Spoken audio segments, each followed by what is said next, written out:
Baxaq dəyərli yoldaşlar. 40 dərəcə cənubi enliyində yerləşən, 40 dərəcə cənubi enliyində yerləşən, meyilliyi 8 dərəcə şimala, 8 dərəcə şimala olanda nə elədi? 32 dərəcə cənub enliyi. Artıq bu çıxdı işinə. Deməli, 40 dərəcə cənub enliyində yerləşən düzənliyin şimala meyilliyi 8 dərəcədir. O elədi 32 dərəcə cənub enliyi. Günorta vaxt günəş şüaları maksimum düşmə bucağı 33 dərəcədir.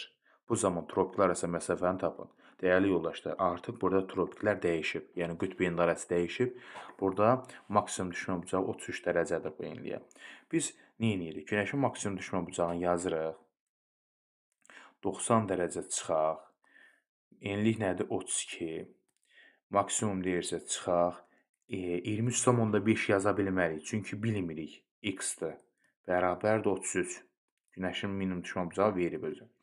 90 dərəcə çıxaq 32, üstə gələ x bərabərdir 35, 33.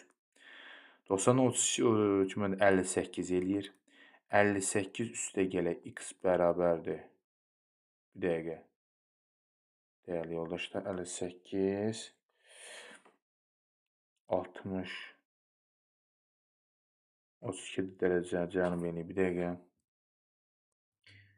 Dəyərli yoldaşlar, bir dəqiqə bağışlayın. Burada 33 yox, deməli 83 olmalıdır. Bir dənə bağışlayaq buradan. Bir də başlayaq başdan. Diqqət eləyək. Bunu düzəldək. Burada texniki səhv olub. Niyə? Burada 33 yox, 83 olmalıdır. 83. Bunu belə yadda saxlayın. 83 olmalıdır, bəli. 40 dərəcə cənub enliyində yerləşən, 40 dərəcə cənub enliyində yerləşən dağın şimala meyilliyi. Şimala meyilliyi nə qədərdir? 8 dərəcə. 8 dərəcə isə nə elədi? 32 dərəcə. Düzdürmü? 32 dərəcə cənub enliyi. İşimiz qurtardı bundan. Deməli, 32 dərəcə cənub enliyinə günorta vaxt günəşin maksimum düşmə bucağı 83 dərəcədir. Bu zaman tropiklər arasını tapaq. Maksimumdan düsturunu yazırıq. 90 dərəcə çıxaq. 32 dərəcə enlik. Çıxaq x. X niyə yazdım tropiklərin yerinə? Çünki bilmirəm tropik 30-dur, 28-dir, hər nəsə. Baxaq.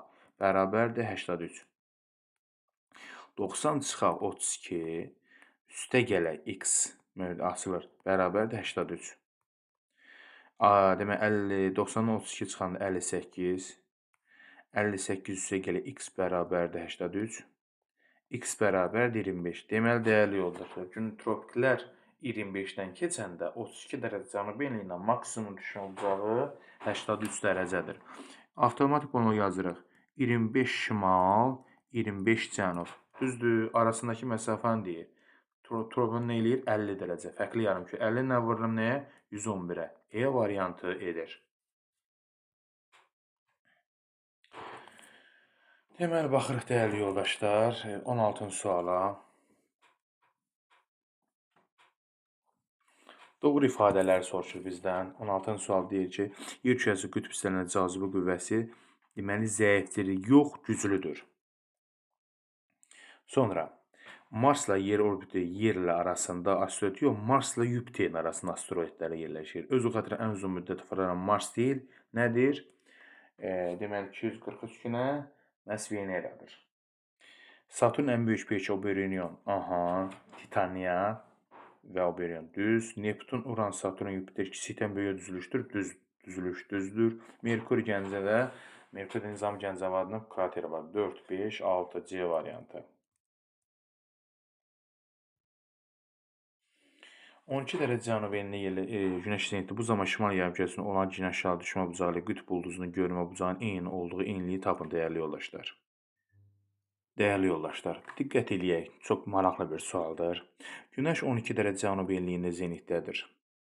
Bu zaman şimal yarımkürəsində fərqli yarımkürə olanda toplayacağıq. Günəş şüalarının düşmə bucağı ilə qütb ulduzunun görünmə bucağı eyni olduğu enliyi tapmalıyıq. Biz o günəşin düşmə bucağında 90 dərəcə çıxaq. Enlik bilmirəm harda. X yazıram. Dəyərli yoldaşlar, enlik x yazıram. Nə olur? Üstə gələk. Çünki niyə? 12 dərəcə cənubda, bir də şimal yarımkürəsində hər hansı bir məntəqəni axtarıramsa, fərqli yarımkürədir. Üstə gəlirəm 12 zenitdə olan. Bərabərdir x. Baxın, günəşin düşmə bucağı ilə Həmən eynilik bir-birinə, qütb ulduzu təbii ki, bir-birinə bərabər olmalıdır. Ona görə x yazdım. Yazıram 90 çıxaq x çıxaq 12 bərabər x. Nə? 90-dan 12 çıxanda eləyir nə? 78 bərabərdir 2x. X bərabərdir 39. Deməli, 39 dərəcə şimal enliyinə Günəşin burada günəş zenitdə olanda, diqqət edin, günəşin düşmə bucağı ilə qütb ulduzu, yəni 39 dərəcə görünür də, 30, yəni 39-da 39 yönlü. 39 dərəcə şimal enliyi qütb ulduzu ilə günəşin düşmə bucağı eynidir.